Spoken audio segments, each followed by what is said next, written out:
যুক্তরাষ্ট্রের ৪৭তম president Donald ট্রাম্পের মসনদে বসার ৩ মাসও পূরণ হয়নি। এর মধ্যেই ট্রাম্প নীতির বিরুদ্ধে মার্কিন যুক্তরাষ্ট্রের রাজপথে নামলেন হাজার হাজার মানুষ। সাম্প্রতিক সময়ে ট্রাম্প প্রশাসনের নানা পদক্ষেপের প্রতিবাদে যুক্তরাষ্ট্রের বিভিন্ন শহরে রাস্তায় নেমেছে হাজার হাজার জনতা।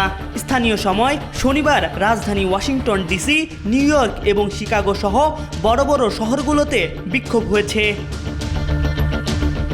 আমেরিকার স্বাধীনতা যুদ্ধ শুরুর ২৫০তম বার্ষিকীর সাথে মিলিয়ে বিক্ষোভ সমাবেশ অনুষ্ঠিত হয় যুক্তরাষ্ট্রের বড় বড় শহরগুলোতে। আয়োজকরা এই বিক্ষোভের নামকরণ করেছে 50501। এর অর্থ হলো ৫০টি রাজ্যে ৫০টি বিক্ষোভ, একটি আন্দোলন।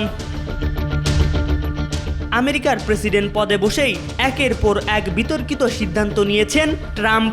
ট্রাম্প প্রশাসনের এইসব সিদ্ধান্তগুলো ভালোভাবে নেয়নি দেশের নাগরিকদের একাংশ।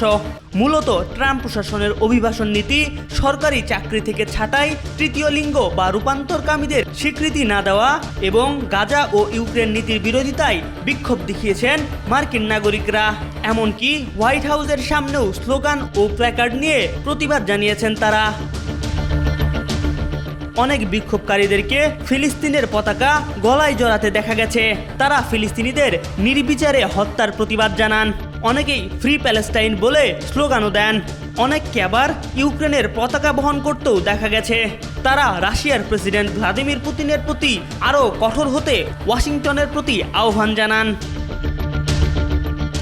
50501 বিক্ষোভের আয়োজকরা পহেলা মে শ্রমিক দিবসে মে ডে স্ট্রং নামক ট্রাম্প বিরোধী পরবর্তী বিক্ষোভের ডাক দিয়েছে।